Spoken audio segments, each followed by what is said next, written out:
ఈ దినము యేసుక్రీస్తు ప్రభుల వారు శిలువలో పలికిన రెండవ మాట మనం ధ్యానం చేద్దాం. అందరూ కూడా బైబిల్ గ్రంథాలు తెరిచినట్లయితే లూకా సువార్త 23వ అధ్యాయము 42-43 వచనాలు మనం ధ్యానం చేద్దాం. ఆయనను చూచి యేసు నీవు నీ రాజ్యములోనికి వచ్చినప్పుడు నన్ను జ్ఞాపకము చేసుకొనమనెను. అందుకాయన వానితో నేడు నీవు నాతో కూడా పరదైసులో ఉందువని నిశ్చయముగా నీతో చెప్పుచున్నాను నేను. చాలు. చదువుబడిన లేఖనములో యేసయ్య శిలువ మీద పడికిన రెండవ మాట సారాంశము మనం ధ్యానం చేస్తున్నాం. యేసుక్రీస్తు ప్రభుల వారు శిలువలో వేలాడవేయబడినప్పుడు ఆయనకు కుడి వైపున ఒక దొంగను, ఎడమ వైపున ఒక దొంగను వేలాడదీశారని మనకందరికీ బాగా తెలుసు. అలాంటి సమయంలో వారిలో ఒక దొంగ అంటున్నాడు, యేసయ్య నీవు నీ రాజ్యముతో కూడా వచ్చినప్పుడు నన్ను జ్ఞాపకం చేసుకో అంటున్నాడు. చూడండి నా దేవుని ప్రజలారా, ఒక దొంగ అయితే యేసయ్యను దూషిస్తున్నాడు, ఒక దొంగ యేసయ్యని ఆయన రాజ్యంలో నన్ను జ్ఞాపకం చేసుకోమని అడుగుతున్నాడు. యేసుక్రీస్తు ప్రభుల వారు తాను శ్రమ పెట్టబడే సమయంలో ఆయనని ఎంతమంది గేలి చేసినా కానీ, దూషించినా కానీ, కొట్టినా కానీ, తిట్టినా కానీ ఆయన స్పందించలేదు. ఒక్కరిని కూడా ఒక మాట మాట్లాడలేదు. ఆయన వదకు తేబడిన మౌన గొర్రె పిల్లవలే ఆయన మౌనముగా శ్రమలు అనుభవించినట్లుగా లేఖనం మనం చూస్తున్నాం. చూడండి, ఎందుకు యేసయ్య అంత మౌనముగా ఉన్నాడు? ఆయన తిరిగి ఒక మాట బదులు పలకలేదు. ఎందుకంటే ఆయన తండ్రి పని మీద ఉన్నాడు. తండ్రి ఈ భూలోకానికి యేసయ్యను పంపించిన ఒక కారణం ఏంటి తెలుసా? మానవుల పాప క్షమాపణ నిమిత్తము ఆయన మరణించి రక్తము కార్చి తిరిగి లేపబడాలనే ఒక పని. అందుకనే యేసయ్య ఆయనను దూషిస్తున్న వారిని తిరిగి ఏ మాట అనలేదు. మన జీవితంలో కూడా మనము దేవుని పనిలో ఉన్నప్పుడు, భక్తిగా ఉన్నప్పుడు మనల్ని దూషించేవారు చాలా మంది ఉంటారు. పరిచర్య చేసే వారిని దూషించేవారు, గాయపరిచేవారు, సూటిపోటు మాటలు మాట్లాడేవారు, ఇంకా కించపరుస్తూ నిందలు వేసేవారు చాలా మంది ఉంటారు. సేవకుల మీద కావచ్చు, పరిచర్య చేసే వారి మీద కావచ్చు, పరిచారకుల మీద కావచ్చు, ఎవరైతే దేవుని పనిలో ఆసక్తి కలిగి నిమగ్నమై ఉంటారో వారిని దూషించేవారు కూడా ఉంటారు. అలాంటి సమయంలో మనం ఏం చేయాలా? యేసయ్య ఎలాగైతే మొదటి దొంగ ఆయనను దూషిస్తూ ఆయనను గేలి చేస్తున్నప్పుడు మౌనముగా ఉన్నాడో, మనము కూడా దేవుని పనిలో ఉన్నాము, ఆయన చిత్తాన్ని మన జీవితంలో నెరవేరుస్తున్నాం కాబట్టి మౌనముగా ఉండాలి. ఆ దినాలలో నోవాహుకు దేవుడు ఒక పని అప్పచెప్పాడు. ఈ భూలోకమంతా జల ప్రళయము ద్వారా నశింపజేయబడబోతుంది కాబట్టి నీవు ఒక ఓడను సిద్ధము చేసుకో, నీ కొరకు సమస్త ప్రాణుల కొరకు ఒక ఓడను సిద్ధం చేసుకోమన్నప్పుడు నోవాహు ఓడను కడుతూ ఉన్నాడు. అలాంటి సమయంలో నోవాహును చాలా మంది గేలి చేశారు. తరువాత రక్షణ వార్తను ప్రకటించమని ఈ భూలోకం మీదకి 40 రాత్రింపగలు ప్రచండమైన భయంకరమైన వర్షము, ఆకాశ వాకిళ్ళు తూములు విప్పబడబోతున్నావని చెప్పినప్పుడు అందరూ కూడా హేళన చేశారు. అలాంటి సమయంలో నోవాహు ఏం బాధపడలేదు, ఎందుకంటే ఆయన దేవుని పని మీద ఉన్నాడు. దావీదు దేవుని మందసము ఎదుట అతడు ఎంతగానో నాట్యము చేస్తున్నప్పుడు తన భార్య అయిన మీకాలు అతని హీనపరిచింది. అయినప్పటికీ కూడా బాధపడలేడు, ఎందుకంటే దేవునిలో నేను ఆరాధించాడు. ఇంకా రకరకములుగా చూస్తే యోబు భార్య యోబును ఎంతగానో హీనంగా మాట్లాడింది. అయితే అతడు కూడా బాధపడలేదు. నా దేవుని ప్రజలారా, నేటి దినములో దేవుని పరిచర్యలో వాడబడుతున్న వారు, సేవలో ఉన్న వారికి అనేక దూషణ మాటలు, అనేక హాస్యాస్పదమైన మాటలు వస్తాయి. వాటన్నిటినీ యేసయ్య ఎలాగ మొదటి దొంగ అన్న మాటలు పట్టించుకోకుండా ఆయన తన పనిని, తన తండ్రి పని మీద ఉన్నాడో మనము కూడా అలాగే ఉండాలి. ఆమేన్. అయితే నా దేవుని ప్రజలారా, యేసయ్యను కేవలము మొట్టమొదటి దొంగ మాత్రమే హేళన చేసిన వాడు కాదు, 2 దొంగలు హేళన చేసిన వారే. బైబిల్ గ్రంథం ఆ మాట చూస్తే మార్కు సువార్త 15వ అధ్యాయము 32వ వచనములో మనం గమనించవచ్చు. ఇశ్రాయేలు రాజగు క్రీస్తు ఇప్పుడు సిలువ మీద నుండి దిగి రావచ్చును. అప్పుడు మనము చూచి నమ్ముదామని ఒకరితో ఒకరు చెప్పుకొనిరి. ఆయనతో కూడా, బాగా వినండి, ఆయనతో కూడా సిలువ వేయబడిన వారును ఆయనను నిందించిరి. చూడండి, స్పష్టంగా అదినాలలో ప్రధాన యాజకులు పరిసయ్యులు యేసయ్యని సిలువకి వేసినప్పుడు వారు అన్నారు, యూదుల రాజును చెప్పుకుంటున్నావు కదా, లోకాన్ని రక్షించడానికి వచ్చావు కదా, ఇప్పుడు సిలువ మీద నువ్వు దిగి రావచ్చు, నిన్ను సిలువకు మేకులతో కొట్టి బంధించాము కదా, ఇప్పుడు లోకానికి రక్షణకి తేవడానికి, లోకంలో ఉన్న వారిని రక్షించడానికి వచ్చిన నీవు ఇప్పుడు దిగి రావచ్చు అని హేళన చేస్తున్నప్పుడు ఆయనతో కూడా సిలువ వేయబడిన వారును ఆయనను నిందించిరని లేఖనం సెలవిస్తుంది. చూడండి, ఇద్దరు దొంగలు నిందించారు. అయితే ఈ మధ్యకాలంలో ఏదో ఒక కార్యము జరిగింది. ఒకడేమో నిందించాడు, ఒకడేమో నీ రాజ్యములో ఉండాలని వేడుకున్నాడు. అయితే ఇప్పుడు చదవబడిన లేఖనములో ఇద్దరు కూడా నిందించారంట. ఆ మాటలు మనం చూస్తే లూకాసు వార్త 23వ అధ్యాయము 39 నుండి 42 వచనాలు చదువుదాం. వేయబడిన ఆ నేరస్తులలో ఒకడు ఆయనను దూషించుచు, ఒకడేం చేస్తున్నాడు? ఆయనను దూషిస్తూ, నీవు క్రీస్తువు గదా, నిన్ను నీవు రక్షించుకొనుము, మమ్మును కూడా రక్షించుమని చెప్పెను. అయితే రెండవ వాడు వానిని గద్దించి, నీవు అదే శిక్షా విధిలో ఉన్నావు గనుక నీవు దేవునికి భయపడవా? మనకైతే ఇది న్యాయమే. మనము చేసిన వాటికి తగిన ఫలము పొందుచున్నాము గాని ఈయన ఏ తప్పిదము చేయలేదని చెప్పి ఆయనను చూచి యేసు నీవు నీ రాజ్యములోనికి వచ్చి నన్ను జ్ఞాపకము చేసుకొనమనెను. చూడండి, ఇప్పుడు రెండవ దొంగలో కొంచెం మార్పు వస్తుంది. మొదటి వాడు నిన్ను నీవు రక్షించుకుని మమ్మల్ని రక్షించు అన్నప్పుడు వీడు అంటున్నాడు, నేను తప్పిదము చేశాము కాబట్టి శిక్ష అనుభవిస్తున్నాం. అయితే ఆయన ఏ తప్పిదము చేయలేదు. నీకు నాకు ఈ శిక్ష పడడము ఇది యోగ్యమే, కానీ ఆయనలో ఏ తప్పు లేదు, ఆయన శిక్షకు అర్హుడు కాదు. నీవు దేవుడికి భయపడవా? వెంటనే దేవుడుగా యేసయ్యను అతడు గుర్తించాడు. నీవు దేవునికి భయపడవా అని రెండవదిగా తన్ను తాను తగ్గించుకొని, యేసయ్యా నీవు నీ రాజ్యంలోనికి వచ్చినప్పుడు నన్ను జ్ఞాపకం చేసుకో అంటున్నాడు. నా దేవుని ప్రజలారా, ఈ కొద్ది కాలంలోనే నిందించిన ఇద్దరులో ఒకనిలో మార్పు కనబడుతూ ఉంది. ఎందుకు ఆ మార్పు కనబడుతుందంటే, బహుశా యేసుక్రీస్తు ప్రభుల వారిని వాడు బాగా గమనించి ఉంటాడు. సిలువ వేసినప్పుడు యూదులు అతనిని నిందిస్తున్నప్పుడు, ఆ పక్క ఈ పక్కన ఉన్నవారు వీరు నిందిస్తున్నప్పుడు ఆయన నోరు తెరిచి ఒక మాట కూడా మాట్లాడలేదు. దానికి బదులుగా, తండ్రి వీరేమి చేయుచున్నారో వీరిని క్షమించుము అని ఒక మాట పలికిన ఈ మాట ఈ సిలువలో రెండవ దొంగని ఎంతగానో ప్రభావితం చేసింది. నా దేవుని ప్రజలారా, మన జీవితంలో కూడా మనల్ని అపహాస్యము చేస్తూ, నిందిస్తూ, హింసిస్తూ, దూషిస్తున్న వారిని బట్టి వారిని మనము క్షమిస్తే ఆ ఆత్మను మనము రక్షించుకోగలము. ఆమేన్, హల్లెలూయా. నీ క్షమాపణ గుణాన్ని బట్టి నిన్ను నిందించిన వాడే, నిన్ను గేలిగా మాట్లాడిన వాడే, నిన్ను అపహాస్యం చేసిన వాడే రానున్న దినాలలో నీతో క్షమాపణ పొంది, నీ దగ్గరకు వచ్చి నీతో సమాధానం పొంది రక్షణ పొందడానికి అవకాశం ఉంది. ఆమేన్. సిలువలో ఇదే కార్యము జరిగింది. ఎప్పుడైతే మనము ఇతరులకు క్షమిస్తామో, క్రీస్తు యొక్క క్షమాపణ గుణము మనలో కనబడుతుందో, ఏ వ్యక్తి అయితే నీకు వ్యతిరేకంగా ఉన్నాడో ఆ వ్యక్తే నీకు స్నేహితులుగా మార్చబడతారు. ఆమేన్. ఆ వ్యక్తే నీ దగ్గర సహాయానికి వస్తాడు.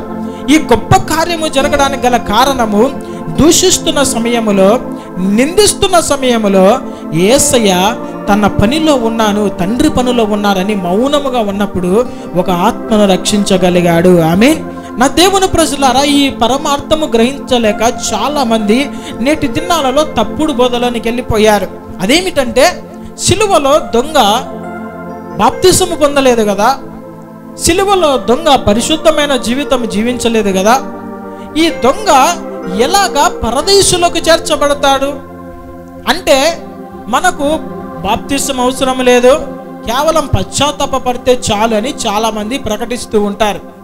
నా దేవుని ప్రజలారా, ఆ దినాలలో దొంగ పరిస్థితి ఏంటంటే, వాడు ఇంకా చివరి క్షణాల్లో ఉన్నాడు. అతను మరలా కిందికి దిగి బాప్తిసము తీసుకొని పరిశుద్ధమైన జీవితం జీవిస్తూ బల్లా రొట్టె తీసుకోవడానికి అవకాశం లేదు. అతని జీవితము చిట్ట చివరి గడియలలో ఉన్నది కాబట్టి అతనిలో ఒక మారు మనసు వచ్చేసింది, ఒక క్షమాపణ గుణం వచ్చేసింది, పశ్చాత్తాపపడే గుణం వచ్చేసింది. నేను నీవు ఇద్దరము అదే శిక్షా విధిలో ఉన్నాము, మనము నేరస్తులమే. అయితే ఈయన యందు ఏ నేరము కనబడలేదు అని తన తప్పులను పశ్చాత్తాపపడి యేసయ్య దగ్గర ఒక చిన్న విన్నపము, అయ్యా నీవు దేవుడవు, నీకు ఒక రాజ్యం ఉంది, నీవు మరణించి తిరిగి లేవబోతున్నావు, తిరిగి రాబోతున్నావని నేను గ్రహిస్తున్నాను. అయితే నా పరిస్థితి బాగలేదు, నేను నిన్ను నమ్ముకునే అంత స్థితి కూడా ఇప్పుడు లేదు. దయతో నీవు నీ రాజ్యముతో వచ్చినప్పుడు నన్ను నీవు జ్ఞాపకం చేసుకుంటున్నాడు. హల్లెలూయా. నా దేవుని ప్రజలారా, ఆ దొంగ పరిస్థితి అలాగుంది కాబట్టి అతడు రక్షించబడినట్లుగా మనము చూస్తున్నాం. చాలా మంది అంటారు బాప్తిజం తీసుకోకుండానే దొంగ పరదైసులో చేర్చబడ్డాడు కదా అని ఒక ముసలాయన నాతో వాదించాడు. నేను అన్నాను, నువ్వు సిలువ మీద ఉన్నావా? నువ్వేమన్నా రక్షణ పొందడానికి, బాప్తిజం పొందడానికి అవకాశం లేదా? నీకు బాప్తిజం ఇచ్చే వాళ్ళు ఎవరు లేరా అంటే, అది కాదు, నేను చిన్నప్పుడే చిలకరింపు బాప్తిజం తీసుకున్నాను. అంటే ఎప్పుడు జ్ఞానము లేనప్పుడు తల్లిదండ్రులు ఎత్తుకొని అతనికి చిలకరింపు ఇచ్చారంట, అదే బాప్తిజం అంట. 2 సార్లు బాప్తిజం అవసరం లేదంటే నేనన్నా, యేసయ్య బాప్తిజము చిలకరింపు బాప్తిజం తీసుకోలేదు, ఆయన పారే నీళ్ళలో, నదిలో, యొర్దాను నదిలో బాప్తిజం తీసుకున్నాడు. అది మనకు ఒక మాదిరి అంటే ఎంత చెప్పినా వినలేదు. చూడండి నా దేవుని ప్రజలారా, అవకాశం ఉన్నప్పుడే మనము రక్షణ పొందాలి. మనకు అవకాశం ఉంది. ఆ దొంగ లాంటి పరిస్థితి మన జీవితంలో ఎవరికి లేదు. దేవుడు ప్రతిదినము ఒక అవకాశం ఇస్తూనే ఉన్నాడు. ఆయన అవకాశం ఇచ్చినప్పుడే మనము కూడా రక్షించబడడానికి మన హృదయాలను సిద్ధపరచుకోవాలి. ఆమేన్. ఆ దినాలలో చాలా మంది అంటారు, ఏమప్పుడు బాప్తిజం ఉన్నిందా అంటారు. కానీ బైబిల్ గ్రంథంలో అపోస్తుల కార్యముల గ్రంథము 17వ అధ్యాయం 30వ వచనంలో ఏముంటుందంటే, ఆ అజ్ఞాన కాలములో దేవుడు చూచి చూడనట్లు ఉండేను గాని ఇప్పుడైతే అంతటను అందరూ మారు మనసు పొందాలని ఆయన ఆజ్ఞాపిస్తున్నాడు. చూడండి ఇక వాక్యం వినండి. ఎందుకు దొంగ పరదైసులో చేర్చబడ్డాడని దేవుని ద్వారా వాగ్దానము పొందాడు, నేడే అని ఎందుకు అన్నాడు అంటే అతని పరిస్థితి బాగలేక. రెండవదిగా మనం చూస్తే ఎప్పుడు బాప్తిజం ఒక ఆజ్ఞగా మార్చబడింది అంటే బైబిల్ గ్రంథంలో చూడండి, మత్తయి సువార్త 28వ అధ్యాయము 19-20 వచనాల్లో మనం చూడవచ్చు. కాబట్టి మీరు వెళ్ళి సమస్త జనులను శిష్యులుగా చేయుడి, తండ్రి యొక్కయు కుమారుని యొక్కయు పరిశుద్ధాత్మ యొక్కయు నామములోనికి వారికి బాప్తిసం ఇచ్చుచు నేను మీకు ఏ ఏ సంగతులను ఆజ్ఞాపించితినో వాటినన్నిటినీ గైకొనవలెనని వారికి బోధించుడి. ఇదిగో నేను యుగ సమాప్తి వరకు సదాకాలము మీతో కూడా ఉన్నానని వారితో చెప్పాను. హల్లెలూయా. చూడండి ఏమని రాయబడింది, మీరు సర్వలోకానికి వెళ్ళి సర్వ సృష్టికి సువార్తను ప్రకటించుడి, తండ్రి యొక్కయు కుమారుని యొక్కయు పరిశుద్ధాత్మ యొక్క నామములోనికి వారికి బాప్తిసం ఇయ్యుడి. నేను ఏంటంటే మీకు ఆజ్ఞలు ఇచ్చానో, పాటించమని చెప్పానో వాటన్నిటిని వారికి బోధించమని చెప్పారు. ఎప్పుడు ఈ మాటలు యేసయ్య శిష్యులతో చెప్పారంటే యేసుక్రీస్తు ప్రభుల వారు మరణించి తిరిగి లేచిన తర్వాత తాను ఆరోహణము కాకముందు బాప్తిసము ఒక ఆజ్ఞగా ఇచ్చాడు. అంతకు ముందు మనుషులు ఎలా ఉండేవారు, కేవలము నమ్మితే నీతిమంతులుగా మార్చబడేవారు, విశ్వాసం ఉంటే నీతిమంతులుగా మార్చబడేవారు. బైబిల్ గ్రంథంలో అబ్రహాము దేవుని నమ్మెను గనుక అది అతనికి నీతిగా ఎంచబడింది. మొదటి నుండి బాప్తిసం ఉన్నది, కానీ బాప్తిసము ఆజ్ఞగా ఎప్పుడు మనకి ఇవ్వబడిందంటే యేసయ్య ఎప్పుడు చెప్పాడంటే తాను ఆరోహణము కాకముందు. అంటే ఈ దొంగ సిలువలో ఎప్పుడు దేవుని వేడుకున్నారు తెలుసా, ఆయన ఆజ్ఞ ఇవ్వకముందు. కాబట్టి అతడు అంగీకరించబడ్డాడు తన పరిస్థితిని బట్టి. ఇప్పుడు మనకు స్పష్టంగా ఉంది, ప్రతి ఒక్కరూ తండ్రి కుమార పరిశుద్ధాత్మ నామములో బాప్తిసం పొందాలి.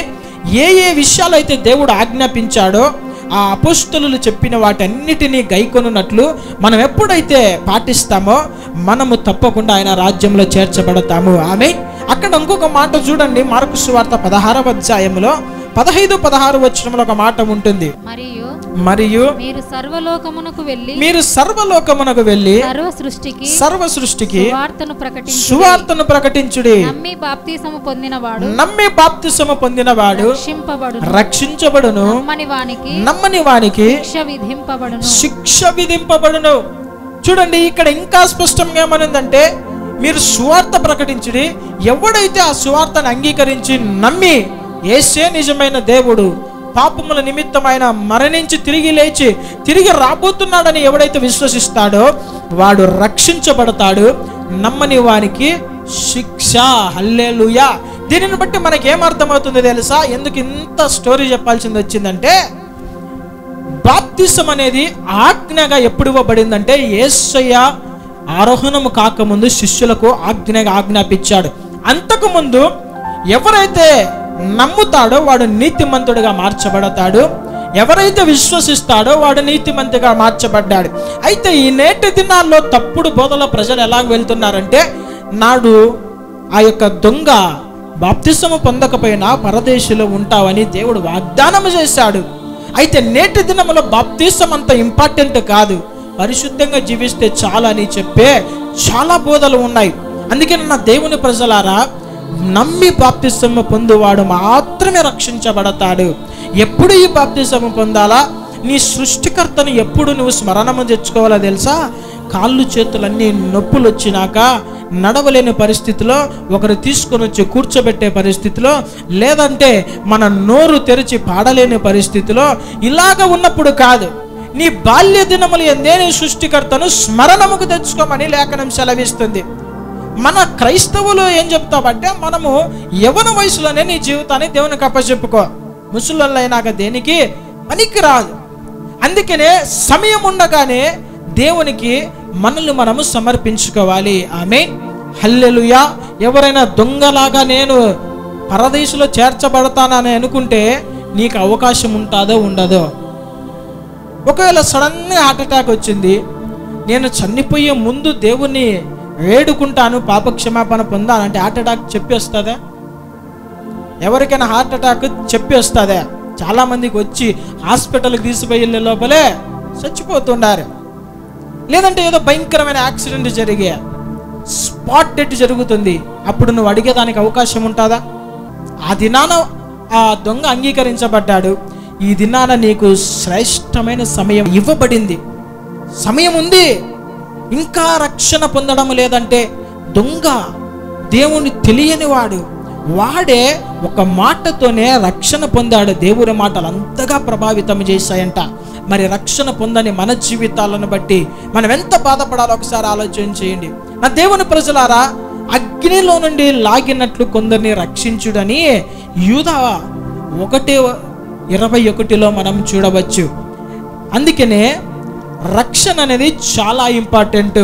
మొట్టమొదటిగా పాపక్షమాపణ, రెండవదిగా మనకి రక్షణ. రెండవ మాట రక్షణ వాక్యది. రక్షించాడు దొంగని. పరదేశంలో నిశ్చయముగా ఉంటావని చెప్పిన దేవుడు మాట తప్పుతాడా? పరదేశంలో చేర్చబడ్డాడు. నా దేవుని ప్రజలారా, ఇప్పుడు యేసయ్య సిలువ మీద పలికిన ఆ రెండవ మాటని ఒక్కొక్కటి మనము ధ్యానిస్తే, ఆ మాటలో ఈ మాట ఎప్పుడైతే యేసయ్య పలుకుతున్నాడో అది ప్రతి మాట కూడా లేఖనము నెరవేరునట్లుగా జరిగేను అని లేఖనంలో మనం చూస్తాం.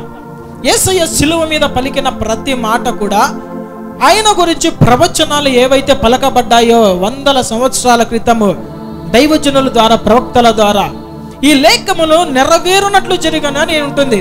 ఈ రెండవ మాటకు కూడా ప్రవచనం ఏమై ఉన్నది అని చూస్తే, యెషయా గ్రంథము 53వ అధ్యాయము 12వ వచనములో ఈ ప్రవచనం మనం చూడవచ్చు. యేసయ్య జన్మించక ముందు 700 సంవత్సరాల ముందే ఈ ప్రవచనం యెషయా గారి ద్వారా పలకబడ్డది. చూడండి, యెషయా గ్రంథం 53వ అధ్యాయం 12వ వచనము. అతిక్రమము చేయు వారిలో, చూడండి, అతిక్రమము చేయు వారిలో ఎంచబడిన వాడాయేను. చాలు, అతిక్రమము చేసిన వారి మధ్యలో ఆయన ఎంచబడ్డాడు. ఇరువైపుల దొంగలు, మధ్యలో యేసయ్య. అప్పటికేమవుతుంది? ఇద్దరు దొంగల మధ్యలో ఒక వ్యక్తి మంచోడు అంటే ఏమవుతాడు? అతన్ని కూడా ఏదో అతిక్రమం చేసినట్టే వేశారు కదా. వాళ్ళు దొంగలు, వారు ఏదో నేరం చేశారు, నేరస్తులు కాబట్టి వారికి శిక్ష వేశారు. అయితే ఈ మధ్యలో ఉన్న వ్యక్తి ఎంత మంచోడైనా కానీ నేరస్తులకి వేశాడంటే ఈయన ఎంత ఘోరమైన నేరాలు చేశారో అన్నట్లుగా అతిక్రమము చేయు వారిలో ఆయన ఎంచబడిన వాడయ్యాను. ఈ ప్రవచనము మనము చదివిన 2వ మాట యొక్క నెరవేర్పు మనం చూడవచ్చు. నా దేవుని ప్రజలారా, యేసయ్య అంటాడు, ఆయన దొంగతో నేడు అన్నాడు. ఏమంటున్నాడు? నిశ్చయముగా నేడు. మొట్టమొదటగా అంటున్నాడు నేడు. నేడు అని ఎందుకు యేసయ్య ఆ వ్యక్తితో అనవచ్చు? లేదంటే నువ్వు ప్రస్తుతానికి చచ్చిపో, రెండోసారి వచ్చేటప్పుడు సమాధులు తెరవబడతాయి కదా, అప్పుడు నిన్ను నేను తీసుకొని పోతాను అని చెప్పలే. ఏమంటున్నాడు? నిశ్చయముగా నేడు. నేడు అని ఎందుకు అన్నాడంటే రక్షణ పొందడానికి ఒక అనుకూలమైన దినం అవసరం లేదు. రక్షణ పొందడానికి ఒక మంచి దినము, మంచి సమయము అవసరం లేదు. బైబిల్లో ఏమనుంటుంది తెలుసా? ఏ వ్యక్తి అయినా తన పాపముల నుండి పవిత్రపరచబడాలి అంటే, క్షమాపణ పొందాలంటే, యేసయ్యను అంగీకరించాలంటే 24 గంటలు 365 లేదంటే 366 రోజులు అతనికి దేవుని దగ్గరికి రావడానికి ఫుల్ యాక్సెస్ ఉంటుంది. బైబిల్ గ్రంథంలో చూడండి, కొరింథీయులకు రాసిన 2వ పత్రిక 6వ అధ్యాయము 2వ వచనం మనం గమనిద్దాం. అనుకూల సమయమందు నీ మొరను ఆలకించి తిని రక్షణ దినమందు నిన్ను ఆదుకొంటిని అని ఆయన చెప్పుచున్నాడు కదా. ఇదిగో ఇప్పుడే మిక్కిలి అనుకూలమైన, చూడండి, ఇప్పుడే మిక్కిలి అనుకూలమైన సమయము. ఇదిగో ఇది ఏ రక్షణ దినము. ఆమేన్, హల్లెలూయా. చూడండి, ఇప్పుడే మిక్కిలి అనుకూల సమయం. దొంగ కనుక్కున్నాడు, యేసయ్య ఇక కొంచెం సేపు ఉంటే మరణించబోతున్నాడు, నేను కూడా సిలువని దిగి వెళ్ళే పరిస్థితి లేదు, నన్ను చంపేస్తారు. అయితే రక్షించువాడు నా పక్కనే ఉన్నాడు కాబట్టి నా పాపములను ఒప్పుకొని ఆయనను వేడుకుంటే నేను పరదైసులో ఉంటాను. హల్లెలూయా. ఆ సమయాన్ని సద్వినియోగం చేసుకున్నాడు. సమయాన్ని సద్వినియోగం చేసుకున్న వాడిని బైబిల్ గ్రంథంలో జ్ఞాని అని పోల్చబడి ఉన్నది. సమయాన్ని దుర్వినియోగం చేసుకున్న వాడు అజ్ఞానిగా పోల్చబడింది. ఒక దొంగ దేవుణ్ణి దూషించి అజ్ఞానిగా తన సమయాన్ని పోగొట్టుకున్నాడు. రెండవ దొంగ తన సమయాన్ని వెచ్చించి సమయాన్ని పోగొట్టకుండా జ్ఞానమైన మాటలు పలికి పరదైసులో చేర్చబడ్డాడు. హల్లెలూయా. ఇప్పుడే మిక్కిలి రక్షణ అనుకూల సమయం. ఇదే రక్షణ దినమంట. నా దేవుని ప్రజలారా, ఆ సమయంలో కొద్ది నిమిషాలలో ఆ దొంగ తన జీవిత కాలమంతా ఎంత భయంకరమైన నేరాలు చేసినప్పటికీ కూడా సమయం వచ్చేప్పుడు సమయాన్ని సద్వినియోగం చేసుకున్నాడు. అతడు నరకము నుండి తప్పించబడి పరలోకములో పరదైసులో చేర్చబడ్డాడు. నీకు కూడా దేవుడు ప్రతి నిత్యము నువ్వు ఇంకా బ్రతికున్నావంటే ఎందుకు తెలుసా? ఏదో గొప్పవానివనో, ఆయన కోసం ఏదో చేస్తావనో, లేదంటే నీలో పెద్ద టాలెంట్స్ ఉన్నాయనో కాదు. నీలో ఉన్న ఆత్మ శ్రేష్టమైనది. ఈ సమయమైనా కానీ నా బిడ్డ రక్షణ పొంది నరకాన్ని తప్పించుకొని పరలోకంలో నాతో పాటు నా కుడి పార్శ్వములో ఉంటాడని ఒక సమయాన్ని అనుగ్రహిస్తున్నాడు. ఆయన దీర్ఘశాంతము చూపిస్తున్నాడు. చాలా మంది అనుకుంటారు, నేను ఎన్ని మోసాలు చేసినా కూడా నేను ఇంకా సజీవముగా, నేను ఇంకా బాగానే, నా కుటుంబము భార్య పిల్లలతో నేను బాగానే ఉన్నాను అని అనుకుంటున్నావా? అది కేవలము దేవుడు నీ మీద చూపిస్తున్న దీర్ఘశాంతము. ఇంకా రక్షించబడవలసిన వారు ఉన్నారు కాబట్టి ఆయన రాకడ ఆలస్యం అవుతుంది. ఇంకా నువ్వు రక్షణ పొందాలి, నీ పాపం నుండి విడిపించబడాలని ఆయన నీకు ఒక సమయాన్ని అనుగ్రహిస్తున్నాడు.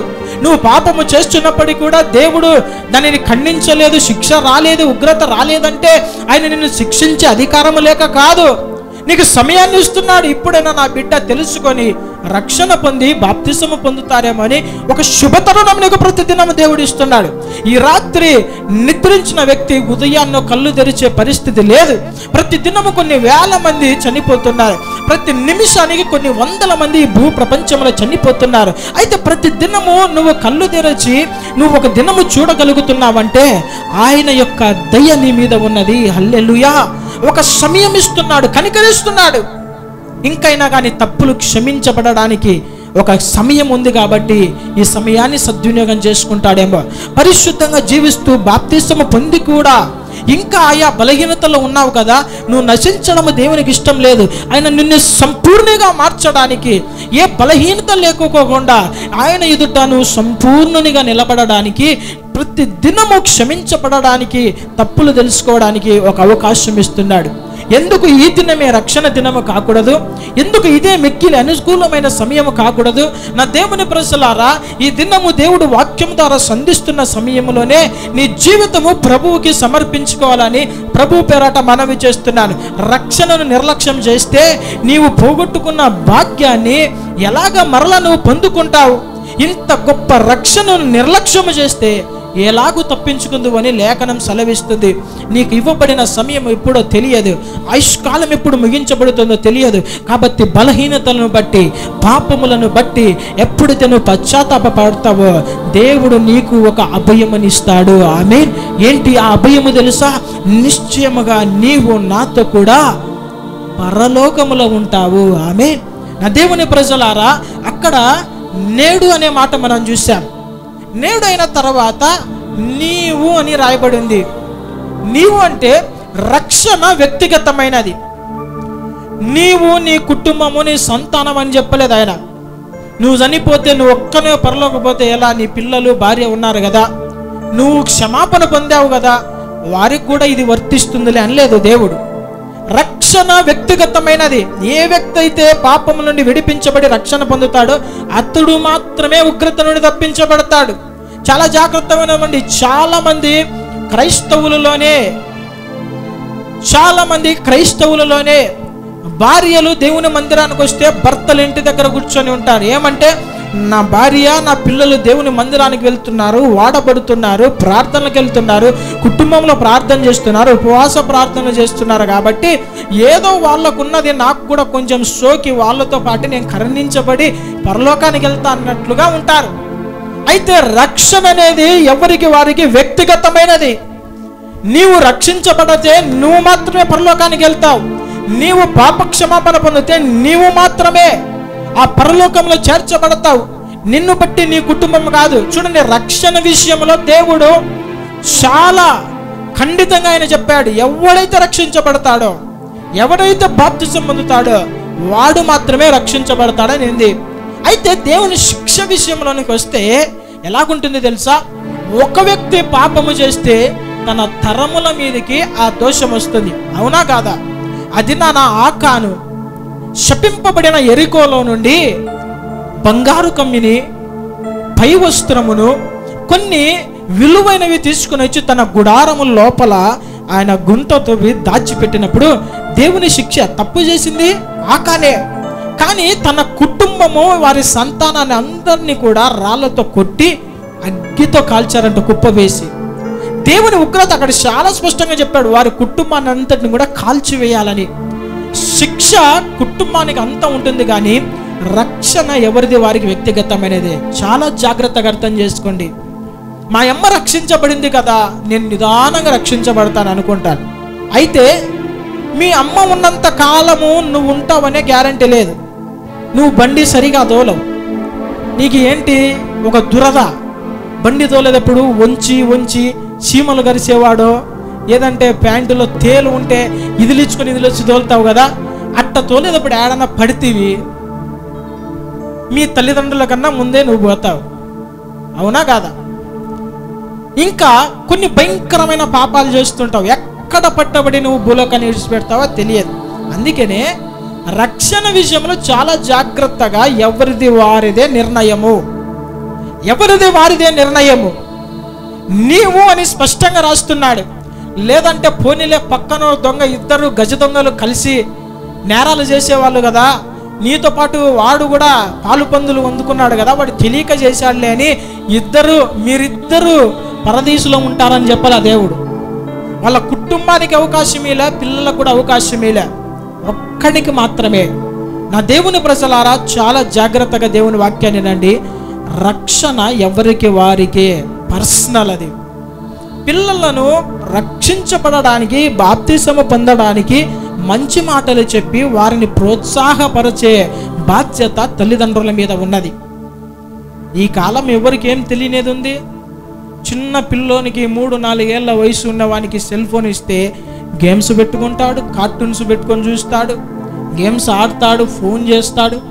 తెలియందేముంది? 13 ఏళ్లకు వానికి తెలియంది ఏది ఉండదు. అట్లాగా మార్చబడుతున్నారు. కానీ రక్షణ పొందడానికి ఎవరు కూడా తమ పిల్లల్ని ప్రోత్సహించడం లేదు. బాధాకరమైన విషయం. అంటే ఇంకా కొంచెం పాపము చేసిన తర్వాత, అనుభవించిన తర్వాత తీసుకుందులే, ఇప్పుడే వద్దులే అని తల్లిదండ్రులే పిల్లలను ప్రోత్సాహపరిచిన వారుగా ఉంటారు. క్రైస్తవుని యొక్క జీవితంలో, కుటుంబంలో నేనును నా ఇంటి వారందరూ కూడా యెహోవాని సేవిస్తామని యెహోషువ లాగా తీర్మానం కావాలి. ఆ దినాలలో జైలు అధికారి కుటుంబం అంతా రక్షించబడిందంట. జైలు అధికారి ఒక్కడే కాదు, కుటుంబం అంతా రక్షించబడింది. కొర్నేలి తన కుటుంబం అంతా కూడా రక్షించబడి భక్తి కలిగిన వారుగా ఉండాలి. కుటుంబం అంతా కూడా రక్షించబడి సంపూర్ణంగా ఉండాలి. నా దేవుని ప్రజలారా, 13 ఏళ్ళు దాటితే చాలు రక్షణ పొందడానికి, బాప్తిజం పొందడానికి అర్హులు. అందుకనే నీ వ్యక్తిగత సంబంధమైన రక్షణ నిమిత్తము ప్రతి ఒక్కరూ కూడా ఒకసారి తీర్మానం తీసుకోవాల్సిందిగా ప్రభువు పేరట మనవి చేస్తున్నాడు. ఇక నాతో కూడా అని లేఖనం సెలవిస్తుంది. ఆయన అంటాడు, మిమ్ములను నేను అనాథలుగా విడువను, మీ కొరకు ఆదరణకర్త అయిన ఆత్మను పంపిస్తాను. ఎంతవరకు? ఈ భూలోకంలో ఉన్నంత వరకు ఈ ఆదరణకర్త అయిన ఆత్మ మిమ్మల్ని నడిపిస్తాడు. పరిశుద్ధాత్మ దేవుడు సర్వసత్యంలోనికి నడిపిస్తాడు. మీకు తోడుగా ఉంటాను, మిమ్మల్ని బలపరుస్తాడు, మీ ద్వారా కార్యములు జరిగిస్తాడు. ఎప్పుడైతే నువ్వు ఈ భూలోకాన్ని విడుస్తావో నాతో కూడా, అంటే పరలోకములో కూడా దేవుడు మనలను ఆయనతో పాటు కూర్చుండబెడతాడు. ఆమేన్, హల్లెలూయా. ఆ దినాలలో లాజరు చనిపోయినప్పుడు దరిద్రుడు అతడు ఎక్కడున్నాడు తెలుసా? పరదేశులో. ఎక్కడున్నాడు చెప్పండి? అబ్రహాము రొమ్మున ఆనుకొని ఉన్నాడంట. ఏం, లాజరు కన్నా గొప్ప గొప్ప వాళ్ళు చనిపోలేదా? ముందు లాజరు కన్నా ఉన్నతమైన వారు చనిపోలేదా? ఒక మాట చెప్పమంటారా? పరలోకంలో ఎలాంటి అనుభవం ఉంటుంది తెలుసా? ఎలాంటి ఫీలింగ్ ఉంటుంది తెలుసా? ఎన్ని కోట్ల మంది పరలోకంలో ఉంటారో ప్రతి ఒక్కరు కూడా యేసయ్య రొమ్మున ఆనుకొని ఆయన కుడిపార్శ్వములో కూర్చున్న అనుభవం వాళ్ళకు ఉంటుందంట. ఆయన చెప్పాడు, నాతో పాటు కుడిపార్శ్వములో కూర్చుంటారన్నారు కదా. ప్రతి ఒక్కరి ఫీలింగ్ ఎలా ఉంటుంది తెలుసా? ఆయనతో పాటు ప్రతి ఒక్కరు కూడా ఆయనతో పాటు కలిసి ఉన్నట్లు అనుభవం ఉంటుందంట. నా దేవుని ప్రజలారా, అందుకనే ఇది ఒక అభయము నాతో కూడా. ఈ దినాన మనము పరదేశం లేదంటే పరలోకంలో చేర్చబడాలంటే రక్షణ చాలా ఇంపార్టెంట్. ఆమేన్, రక్షించబడాల. రక్షణ వాక్ అది అంతే. యేసయ్య అన్నాడు, నిశ్చయముగా నీవు నేడు నాతో కూడా పరదేశంలో ఉంది. అంటే ఒక విశ్వాసికి పాప క్షమాపణ తర్వాత రక్షణ అనేది ఎంత ఇంపార్టెంటో బైబిల్ గ్రంథం చాలా స్పష్టంగా తెలియజేస్తుంది. నా దేవుని ప్రజలారా, 2 దొంగలలో ఒకడు మాత్రం రక్షించబడ్డాడు, ఒకడు శిక్షకు పాత్రుడయ్యాడు. అయితే నీవు యేసయ్యను ఎప్పుడైతే నమ్ముకుంటావో ఆయనలో ఉన్న వారికి ఏ శిక్షా విధి లేదు. ఆమేన్. బైబిల్ గ్రంథంలో ఆ మాట రోమీలకు రాసిన పత్రిక 8వ అధ్యాయము 1వ వచనం మనం గమనిద్దాం. కాబట్టి ఇప్పుడు క్రీస్తు యేసునందున్న వారికి ఏ శిక్షా విధి లేదు. ఆమేన్, హల్లెలూయా. ఎవరికి శిక్షా విధి లేదంట? క్రీస్తు యేసునందున్న వారికి. అంటే యేసయ్యను నమ్ముకోకుండా రక్షణ పొందని వానికి శిక్ష వెంటాడుతూ ఉంటుంది. ఇప్పుడు ఒక వ్యక్తి ఇంకొక వ్యక్తిని నేను నిన్ను చంపేస్తాను అని చెబితే ప్రాణ భయంతో ఏం చేస్తారు? ఫస్ట్ వెళ్ళి పోలీస్ స్టేషన్లో ఎఫ్ఐఆర్ ఫైల్ చేస్తారు. నాకు పలానా వ్యక్తి చంపేస్తానని చెప్పాడు, నాకు ఏమన్నా అయితే ఆ వ్యక్తిదే బాధ్యత అని ఎఫ్ఐఆర్ చేసి పోలీసు భద్రతలో ఉంటాం. చాలా జాగ్రత్తగా ఉంటాం, బయటికి ఒక్కరం వెళ్ళము. ఇంత జాగ్రత్త మనం తీసుకుంటామే. బైబిల్ ఏముంది తెలుసా?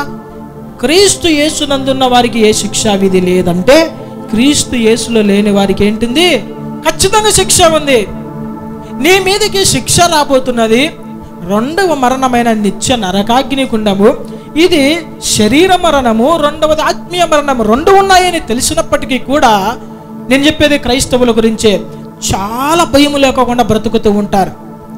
ఏ పాపము చేయని వారిలాగా దర్జాగా బ్రతుకుతూ ఉంటారు. రక్షణ పొందడానికి ఇష్టపడరు. ఎన్ని వాక్యాలైనా చెప్పు, అరిచేర్చి పాస్టర్ల యొక్క నోరూపవాల కానీ రక్షణ పొందడానికి ఇష్టపడరు. అయితే ఒక్కరిని జ్ఞాపకం చేసుకోండి చాలు. బైబిల్ గ్రంథంలో ధనవంతుడు తనకి ఇవ్వబడిన సమయాన్ని వృధా చేసి నాకేం తక్కువ, నేను ఎందుకు దేవుణ్ణి నమ్ముకోవాలి, నాకేమన్నా తిండికి తక్కువ ఉందా, వస్త్రానికి తక్కువ ఉందా, సుఖభోగాలకు తక్కువ ఉందా, నేను మంచిగా ఉన్నాను కదా, ఎందుకు ఆ దేవుణ్ణి నమ్ముకోవాలి, ఇప్పుడే ఎందుకు నమ్ముకోవాలి? ఎప్పుడు దేవుని నమ్ముకుంటారు తెలుసా? చాలామంది క్రైస్తవుల గురించే చెప్తా ఉంటారు. శ్రమ వస్తేనే దేవుని నమ్ముకుంటారు. అంతవరకు ఎంత చెప్పినా వినరు. ఏదన్నా ఒక వ్యాధి వచ్చిందే వెంటనే ఇంకా నేను బాప్తిస్వం తీసుకుంటా, వెంటనే దేవుని మందిరానికి వస్తా. ఏదైనా శోధన వచ్చిందా నేను దేవుని నమ్ముకుంటా, నా కోసం ప్రార్థన చేయను. అంటే ఒకటి ఏదైనా నీకు జరగకూడదు జరిగితేనే భయం ఉంటుంది, కానీ ఊరికి ఎవరు దేవుని నమ్ముకోరు. ఈ ధనవంతునికి సమస్తం ఉన్నాయి, దేవుని నమ్ముకోలే. ఎప్పుడు బుద్ధి కలిగింది తెలుసా? చచ్చిపోతే పాతాళానికి వెళ్ళినప్పుడు, ఆ యొక్క నరక యాతన అనుభవించే సమయంలో, దప్పికైనప్పుడు, తన శరీరం కాల్చబడుతున్నప్పుడు, ఆత్మ కాల్చబడుతున్నప్పుడు ఇప్పుడు అంటున్నాడు, బుద్ధి వచ్చి ఏమంటున్నాడు తెలుసా? నాకు ఆయుష్ ఉన్నప్పుడు నేను దేవుని నమ్ముకోలే. అవును, అక్కడ చెప్పారు, సువార్త చెప్పారు, ప్రవక్తలు చెప్పారు. ఎవరెవరు ఉన్నారంట ఆ కాలంలో ప్రవక్తలు? ఎవరెవరు ఉన్నారు అక్కడ ప్రవక్తలు? మోషేయు ప్రవక్తలు ఉంటే వీడు వినలేదంట మోషే కాలంలో. ఎందుకు? కడుపు నిండా అన్నము, కంటి నిండా నిద్ర, అన్ని వసతులు ఉన్నవాడు ఎప్పుడు దేవుణ్ణి నమ్ముకోడు. అందుకని ఈ యొక్క భారతదేశంలో కూడా మొట్టమొదటి సువార్త ఎక్కువ మంది ఎందుకు దేవుని నమ్ముకున్నారు తెలుసా? బీదవారు సత్యాన్ని ప్రకటించినప్పుడు అంగీకరించుకున్నారు. నరకములో యాతన తట్టుకోలేని పరిస్థితి. నరకం ఎవరి కోసం సిద్ధపరచబడింది? బైబిల్లో ఏమని రాయబడింది? నరకం ఎవరి కోసము? సాతానుకు వాని దూతల కోసము నరకాన్ని సిద్ధపరిచింటే, వీళ్ళేక ఏం కావాలా? మనోళ్ళకి, క్రైస్తవులకి, మాకు కూడా నరకమే కావాలా? ఏం సాతానే నా పెద్ద మొగోడు, మేము పోలేవా నరకానికి అని పోటీ పడుతున్నారు. ఒరే, మీకు మంచి 12 రకములైన రత్నములతో, విలువైన రత్నములతో పునాది వేశానురా. సియోను పట్టణాన్ని నేను కడుతున్నాను, మీకోసం గృహాలు సిద్ధపరుస్తున్నాను, బంగారు వీధులు నేను సిద్ధపరుస్తా అంటే, నాకేం అవసరం లేదు, నువ్వే ఉండిపో, నేను నరకానికి పోతా. అది మన పరిస్థితి. నా దేవుని ప్రజలారా, క్రీస్తు యేసునందు ఉన్నవాడికి ఏ శిక్షా విధి లేదు. నమ్ముకోవాలి దేవుణ్ణి, రక్షించబడాలి. తర్వాత ఒకడు పాపములోనే మరణించాడు, ఇంకొకడు పాపాలను ఒప్పుకొని పశ్చాత్తాపము పొంది తన పాపము నుండి అతడు విడిపించబడ్డాడు. బైబిల్ ఏమనుంది తెలుసా? భూలోకంలో ఎవ్వడు కూడా పరిశుద్ధుడు లేడు. ప్రతి ఒక్కరూ కూడా పాపము చేసి దేవుని మహిమను పొందలేకపోతున్నాడు. ఆది మానవుడే తప్పు చేశారు, వాళ్ళ ద్వారా ఈ రోగం అందరికీ అంటుకుంది. అయితే నువ్వేం చేయాలా? పాపినే పుట్టుకతోనే పాపి, నీతిమంతులు ఎవ్వరు లేరు అన్నాడు బైబిల్ గ్రంథంలో. కొంతమంది నీతిమంతులు ఎవ్వరు లేరు అన్నారు. ఎవరు నీతిమంతులు లేడు. ఎవరిలో ఉన్న బలహీనతలు వాళ్ళలో ఉన్నాయి. వాడు ఇట్లా, ఆయన ఇట్లా, వాళ్ళ పిల్లోడు ఇట్లా, వాళ్ళ కూతురు ఇట్లా, ఆ ప్రార్థన చేసే వాళ్ళు ఇట్లా అని జీవితాంతం నిన్ను నీవు సమర్థించుకుంటూనే ఉన్నావు. కానీ నీవు పరిశుద్ధంగా బ్రతకడానికి వారు కాదు నీకు మాదిరి. బైబిల్ గ్రంథంలో ప్రవక్తలను, పూర్వము ప్రకటించిన దేవుని సేవకులను మాదిరి పెట్టుకొని బైబిల్ గ్రంథాన్ని మాదిరి తీసుకుంటే ఈనాడే ఈయనకెవరు కావాలా? వాడు బాగున్నారా? వీళ్ళు బాగున్నారా? చర్చి పోయే వాళ్ళందరూ బాగున్నారా? వాళ్ళు పోయి నరకంలో పడితే నువ్వు పడతావా? నీకెందుకు సువార్త ప్రకటించబడేది? నువ్వన్న మారు, కనీసం వాళ్ళు మారకపోతే నీకు తెలిసింది కదా ఎలా ఉండాలో. చూడండి, బైబిల్ గ్రంథంలో రోమా 3:23-24 వచనాల్లో, రోమీయులకు రాసిన పత్రిక 3వ అధ్యాయం 23-24 వచనాలు, ఏ భేదము లేదు, అందరూ కూడా పాపము చేసి దేవుడు అనుగ్రహించు మహిమను పొందలేకపోవచ్చున్నారు. అయితే కాబట్టి నమ్మువారు ఆయన కృపచేతనే క్రీస్తు యేసునందలి విమోచనము ద్వారా ఉచితముగా నీతిమంతులని తీర్చబడుచున్నారు. ఆమేన్, హల్లెలూయా. దేని ద్వారా మనం నీతిమంతులుగా తీర్చబడుతున్నాము? కృప ద్వారా ఉచితముగా నీతిమంతులుగా తీర్చబడుతున్నాం. ఇప్పుడు ఉచితంగా వచ్చేదానికి ఎవరికి కూడా విలువలే. నువ్వేమైనా అనుకోండి, ఉచితంగా ఏది వచ్చినా విలువ ఉండదు. అది ఎంత గొప్ప ప్రోడక్ట్ అయినా, ఎన్ని లక్షలైనా కానీ ఉచితంగా ఏదైనా ఇస్తే దానికి వాల్యూలే.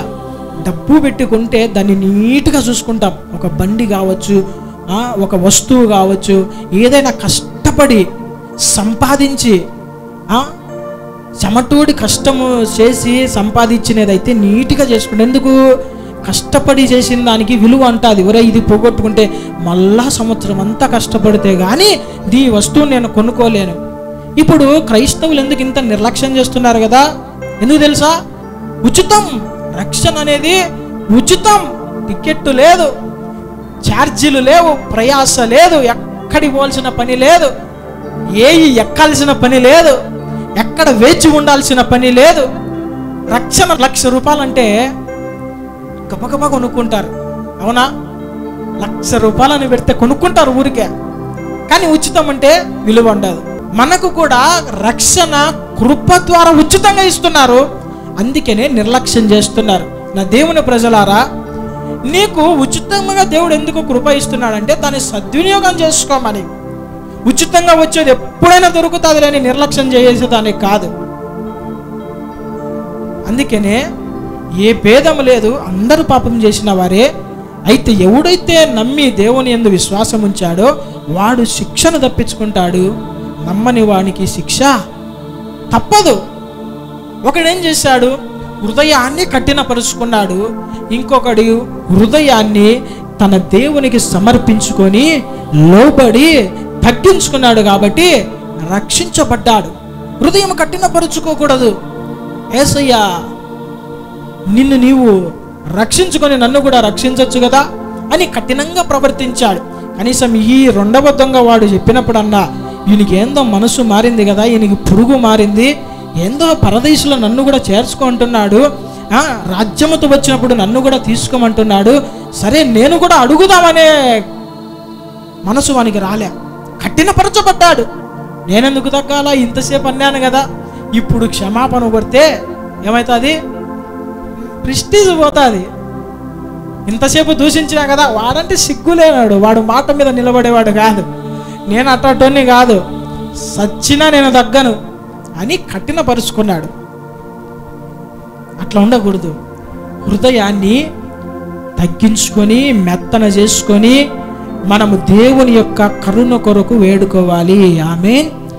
నువ్వు తప్పులు చేశావు, వాడు కూడా నిందించినోడే, ఇద్దరు. అయితే మారు మనసు పొందాడు, రక్షించబడ్డాడు. మనము కూడా ఏ భేదము లేదు, అందరము పాపము చేసిన వారమే. అయితే నీవు కూడా దేవుని దగ్గర పశ్చాత్తాపపడాలా. నేను ఘోరమైన పాపాలు చేశానులే, దేవుడు కూడా నన్ను క్షమించలేడు అనుకుంటావా? ఆయనకు అసాధ్యమైనది క్షమించలేని పాపం ఈ భూలోకంలో లేదు. ఆ దినాలలో జక్కయ్య నువ్వు కిందకి దిగిరా, నేడు నేను నీ ఇంట ఉండవలసి ఉన్నది అన్నప్పుడు జక్కయ్య నేను పరమ పాపిని, నువ్వేంది నా ఇంట్లోకి వచ్చేదనిలే. నేను భయంకరంగా డబ్బులు తిన్నాను అందరి దగ్గర, ఒక్కొక్కనికి అప్పులు ఇస్తే చక్కెర వడ్డీలు 4 గంటలు తిన్నాను, ఒక్కొక్కని దగ్గర అన్యాయముగా సొమ్ము తీసుకున్నాడు, నువ్వు నా ఇంట్లోకి వస్తే నీ విలువ పోతుంది లేసయ్యా, వద్దులే అనిలే. తనకు రక్షణ పొందడానికి అవకాశం వచ్చింది.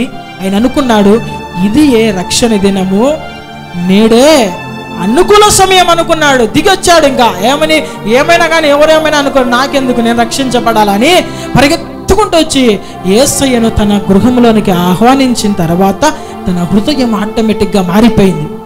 ఎవరి దగ్గరైతే అన్యాయంగా తీసుకున్నాను వారందరికీ 4 గంటలు చెల్లిస్తాను, ఇప్పుడు మొదలుకొని నేను నీతిగా బ్రతుకుతాను. ఆమేన్. యేసయ్యను జస్ట్ మనం ఆహ్వానించాలి అంతే. లేదంటే ఆయన పిలిచినప్పుడు మనము ఆయనకు లోబడాలి. ఎట్లా పిలుస్తాడు? స్వరందాన పిలుస్తాడా? ప్రార్థనే చేసుకోం. స్వరందాన ఎట్లా పిలుస్తాడు? సైతాను పిలుస్తా అంటాడు. ఒక్కొక్కరికి నాకు శబ్దాలు వినపడినాయి, కాళ్ళు లాగినాయి, నాకు బొచ్చు పట్టుకొని లాగాయి. ఒక ఆయన చెప్తూ ఉంటాడు, కాళ్ళు లాగి మంచం కింద పడేసింది అని భయంతో ప్రార్థనకు వచ్చేవాడు.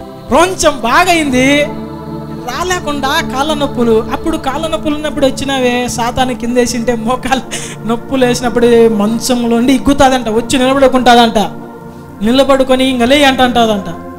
అప్పుడు ఇన్నావే, ఇప్పుడు ఎందుకు ఇన్లే? బాగైంది.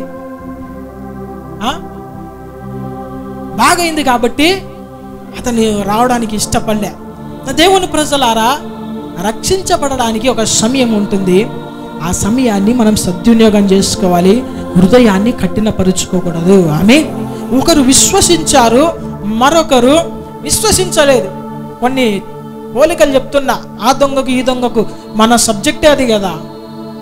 పోలికలు చెబుతున్నా, ఒకడు విశ్వసించాడు, ఒకడు విశ్వసించలేదు. ఏమని విశ్వసించాడు?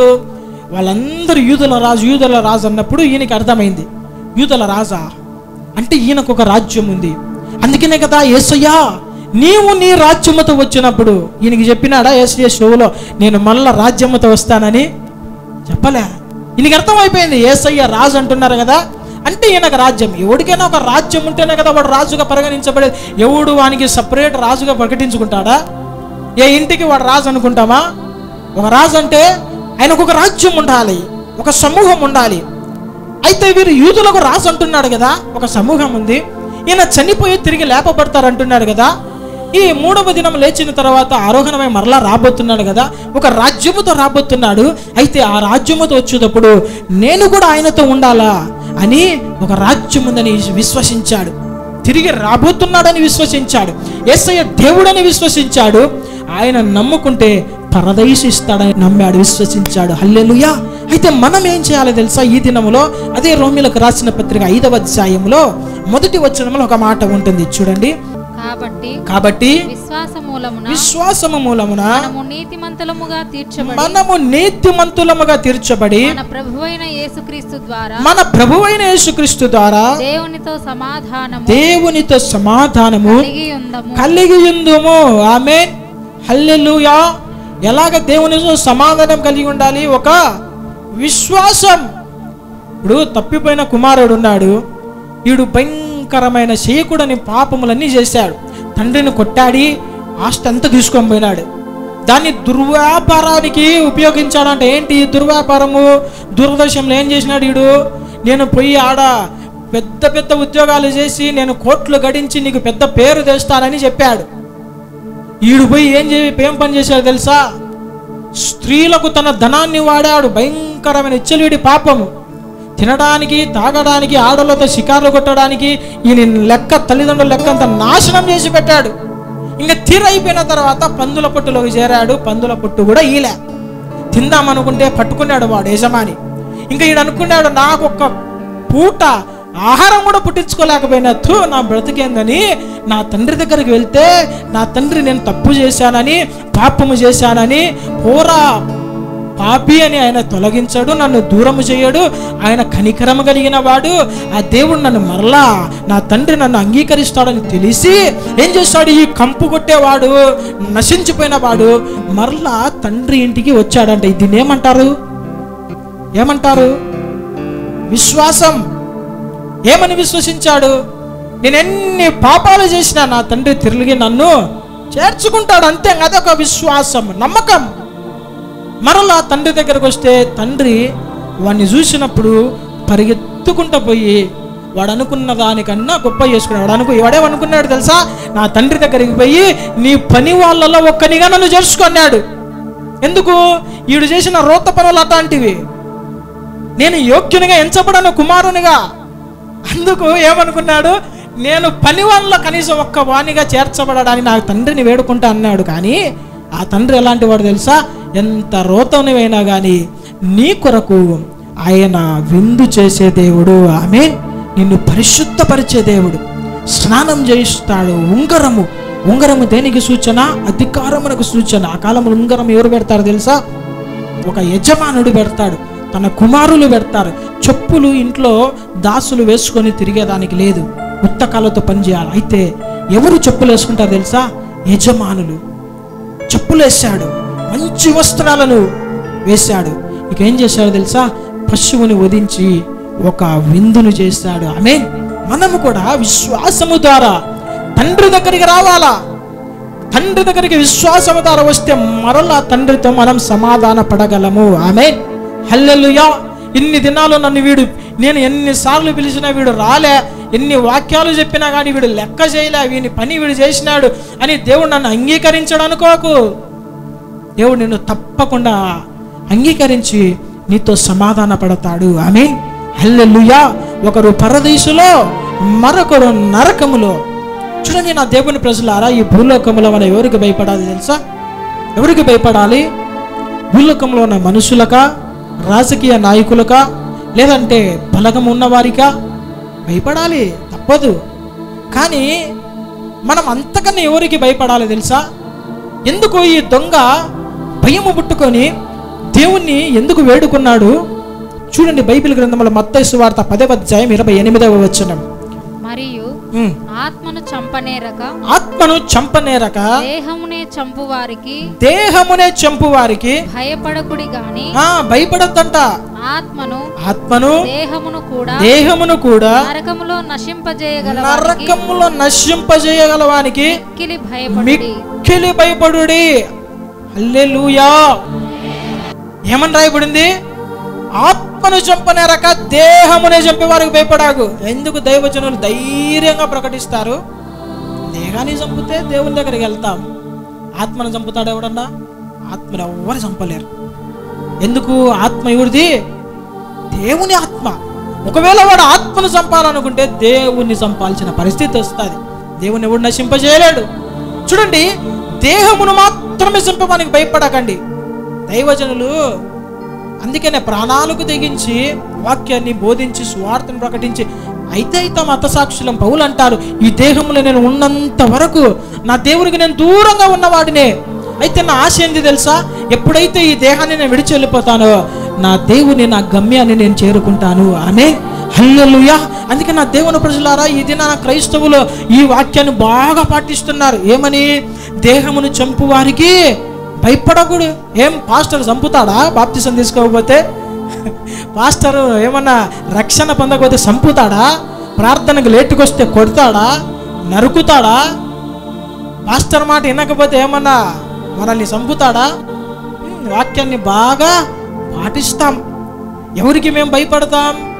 దేవునికే. ఎవరికి భయపడం. అయితే ఈ లోకంలో నువ్వు ఎవరికి భయపడకపోయినా కానీ, ఒకటి చెబుతా, పాస్టర్లకు భయపడకపోయినా కానీ, దేవుడంట దేహమును ఆత్మను నశింపచేయగలిగిన వానికి మీరు మిక్కిలి భయపడండి. ఒక భయము పుట్టాలి క్రైస్తవునిలో. రక్షణ పొందని వానికి భయము పుట్టాలి. రక్షణ పొంది బాప్తిసము పొంది కూడా బలహీనతలో ఉన్నవానికి భయము పుట్టాలి, మిక్కిలి భయము పుట్టాలి. ఎందుకు? నీ ఆత్మను నీ దేహమును నరకములో కాంచుతాడు దేవుడు. నరకములో అంట అగ్ని ఆరదు, ఉరుగు సావదు. నరకములో ఆత్మ కాలిపోతూనే ఉంటుంది. రక్షించబడకపోతే ఏంటి మన పని? యుగ యుగాలు కూడా మన ఆత్మ నశించిపోతూనే ఉంటుంది.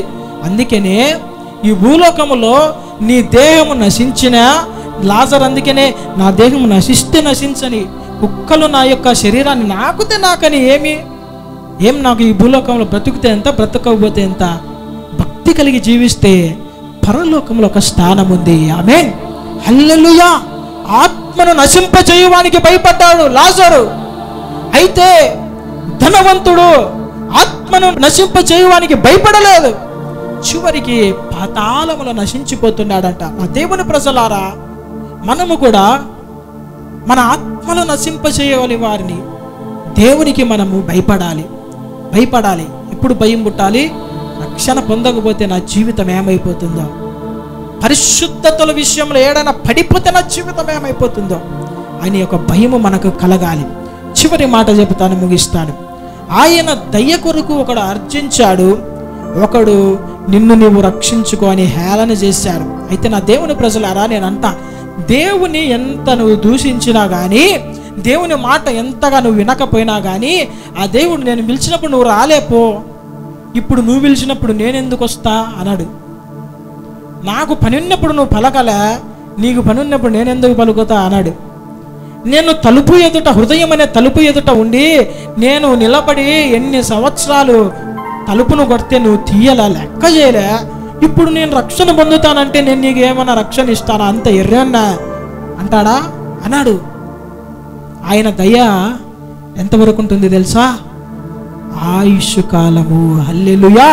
అయితే ఒక మాట ఏమన్నాడు, ఆయుష్ కాలమా దయం, ఆయన దయం ఉంటుంది అనుకుంటావా? నీ ఆయుష్ ఎంతవరకు నీకు తెలియదు. మన ఆయుష్ ఎంతవరకు మనకు తెలియదు. ఎంతవరకు ఎంతవరకు ఆయుష్ ఉంటుందో ఇట వాక్యం చెబుతూనే చచ్చిపోయిన వాళ్ళు చాలామంది ఉన్నారు పాస్టర్స్. అట్లా వాక్యం వింటూ పోయిన వాళ్ళు ఎంతమంది ఉన్నారు. మేము లేదో భయపెట్టనికి కాదు, రక్షణను గురించిన భయము కావాలని చెబుతున్నాను. ఆయన కోపము నిమిషమే ఉంటుంది అంతే. ఆయన కోపిస్తే నిమిషమే. అయితే ఆ కోపం చాలా పవర్ఫుల్ది. ఆయన కోపం ఎలాంటిది? ఆయన హస్తము వాణిని మొత్తగా పురుగులు పడి చచ్చిపోయిన ఎవరు? హేరోదు రాజు. దేవుని హస్తము మొత్తితే ఆ క్షణము, ఆ నిమిషం మాత్రంలోనే మనిషి నశించిపోతాడు. కానీ ఎందుకు నీకు ఆయుష్ కాలం అంతా దేవుడు దయ చూపిస్తున్నాడు? రక్షణ పొందాలి, ఈ ఆత్మ నశించిపోకూడదు. నేను కష్టపడి శ్రమ పొంది రక్తాన్ని చిందించింది, నీ ఆత్మ నశించిపోకూడదని తండ్రి కుడిపార్శ్వమున కూర్చొని, అయ్యా ఒక అవకాశమే, మీ పేరు పెట్టుకోండి, ఆ వ్యక్తికి ఒక అవకాశమే, రక్షణ పొందుతాడు అని విజ్ఞాపన చేస్తున్నాడంట. హల్లెలూయా, హల్లెలూయా. ఆ వాక్యం చూడండి, కీర్తనలు 30వ వచనములో, ఆయన కోపము నిమిషం మాత్రం ఉండును, ఆయన దయ ఆయుష్ కాలం అంత. అందుకని ఆయన దయ కొరకు మనము వేడుకోవాలి. నా దేవుని ప్రజలారా, ఇది నా 2వ మాట, నిశ్చయముగా నేడు నీవు నాతో కూడా పరదేశులో ఉందువని దేవుడు ఒక వాగ్దానము చేశాడు. ఆ వాగ్దానాన్ని స్వతంత్రించుకున్నవాడు 2వ దొంగ, మొదటి వాడు నశించాడు. అయితే మనము కూడా ఆయన మనకు సమయం అనుగ్రహించినప్పుడే, రక్షణకు ఒక సమయం ఇచ్చినప్పుడే, మన బలహీనతలు పాపములు ఒప్పుకోవడానికి ఒక సమయము మనకు దేవుడు ఇచ్చినప్పుడే, ఇది మిక్కిలి అనుకూలమైన సమయం, ఇదే రక్షణ దినమని దేవుని సన్నిధిలో మనల్ని మనం సమర్పించుకోవాలని ప్రభువు పేరట మనవి చేస్తున్నాను. తలలు వంచి కళ్ళు మూసుకున్నట్లయితే ప్రార్థన చేసుకుందాం. నా దేవుని ప్రజలారా, విత్తబడిన వాక్యము దేవుడు ఒక హెచ్చరిక చేస్తున్నాడు. ఎందుకో దేవుడు నీతోనే మాట్లాడారు. ఒకవేళ నీకు ఇంకా సమయం లేదేమో, ఒక హెచ్చరిక చేశాడు. చాలా జాగ్రత్తగా దేవుని మాటలు హృదయంలో పెట్టుకొని ఒక తీర్మానం తీసుకునండి. ఈస్టర్ అప్పుడల్లా వచ్చి ఏదో 40 దినాలు ఉపవాసాలు ఉండి పానకాలు, పెసరపప్పు, బెల్లము, కొబ్బరి తిననీకి కాదు. ఆయన యొక్క మరణాన్ని ఎందుకు మనము గుర్తు చేసుకోవాలో తెలుసా? మనము కూడా మన పాపముల నిమిత్తము మరణించాలా, క్రీస్తుతో కూడా నూతన జీవముగా లేపబడాలి. అప్పుడే ఆయన నిజముగా నిన్ను చూసి సంతోషిస్తాడు. ఎవరెవరైతే ఇంకా రక్షణ పొందలేక బాప్తిసం పొందక ఉన్నారో ఒక్క తీర్మానం తీసుకోండి. నా దేవుని ప్రజలారా, భయంకరమైన దినములో ఉన్నాము. దేవుడు ఒక సమయాన్ని ఇస్తున్నాడు. కళ్ళు మూసుకుని ప్రార్థన చేసుకుందాం. పరిశుద్ధుడా, జీవాధిపతి, జీవం కలిగిన యేసయ్య, మీ ఘనమైన పరిశుద్ధ నామానికి వందనాలు అయ్యా. 2వ మాట సిలువలో మీరు పలికిన మాటను ప్రభా మేము జ్ఞాపకం చేసుకొని అయ్యా ధ్యానించి ఉండగా ఈ మాటల ద్వారా మీ ప్రజలతో మీరు సూటిగా స్పష్టంగా మాట్లాడినందుకు వందనాలు, స్తోత్రాలు అయ్యా. నీ రక్షణ చాలా విలువైనది, అది ఉచితమైనది, కృప ద్వారా పొందదగినది. ఈ దయ ఆయుష్ కాలం ఉండును, రక్షణ పొందకపోతే నశించిపోతామని లేఖనం సెలవిస్తుంది. ఎంతమంది అయితే ప్రభా ఈ వాక్యం వీక్షిస్తున్న వారిలో అయ్యా రక్షణ పొందని వారు ఉన్నారో, నీ బిడ్డలతో మీరు మాట్లాడండి, మీరు దర్శించండి ప్రభా. వారిలో రక్షణ కార్యము జరిగించండి. కుటుంబం అంతా కూడా రక్షణ పొందినట్లు ప్రభా, తమ జీవితాలు మీకు సమర్పించుకొని ప్రభా, ఈ శేష జీవితము మీతో కూడా నడుచున్నట్లు కృప దయచేయండి ప్రభా. పరిశుద్ధాత్మదేవ అయ్యా, ఎవరెవరైతే అయ్యా వ్యాధిగ్రస్తులుగా ఉన్నారో అయ్యా, సిలువలో మీరు కార్చిన ఆ రక్తాన్ని వారి శరీరంలో పంపించి గాయపడిన హస్తం చేత ముట్టి తాకి స్వస్థపరచండి. అద్భుతమైన స్వస్థత ప్రభావము వారి హృదయములు, వారి దేహములు ప్రవహించును గాక. అయ్యా నీకు స్తోత్రములు. పునరుత్థాన శక్తి అయ్యా వారి దేహములలో ఇప్పుడే ప్రవహించును గాక. ప్రతి వ్యాధి స్వస్థత కలుగును గాక. అయ్యా ప్రతి దురాత్మను మీరు పారదోలండి. సాతాను బంధకాలను, కట్లను మీరు విడగొట్టండి ప్రభా. చీకటి అపవిత్రమైన కార్యములను అయ్యా మీ వెలుగు ద్వారా ప్రకాశింపజేసి వాటిని పారదోలి ప్రభా. అయ్యా నీ బిడ్డలు నీ కొరకు ప్రకాశించున్నట్లు ప్రభా అయ్యా వారిని మీరు లేవనెత్తమని ప్రార్థిస్తున్నాం తండ్రి. పరిశుద్ధాత్మదేవ, అంతకన్నా ప్రాముఖ్యమైన ప్రభా మీ 2వ రాకడ కొరకై సంఘాన్ని అయ్యా ప్రతి బిడ్డను మీరు సిద్ధము చేయమని అయ్యా మీ రాకడ ఆలస్యమైతే మరి ఒక దినమున మేమందరం కలుసుకొని నీ వాక్యము ధ్యానించున్నట్లుగా మీ కృప మాకు దయచేయమని నజరేయుడైన యేసు నామములో అడిగి వేడుకుంటున్నాను తండ్రి, ఆమేన్. దేవుడు మిమ్మల్ని దీవించి ఆశీర్వదించును గాక. ఆమేన్.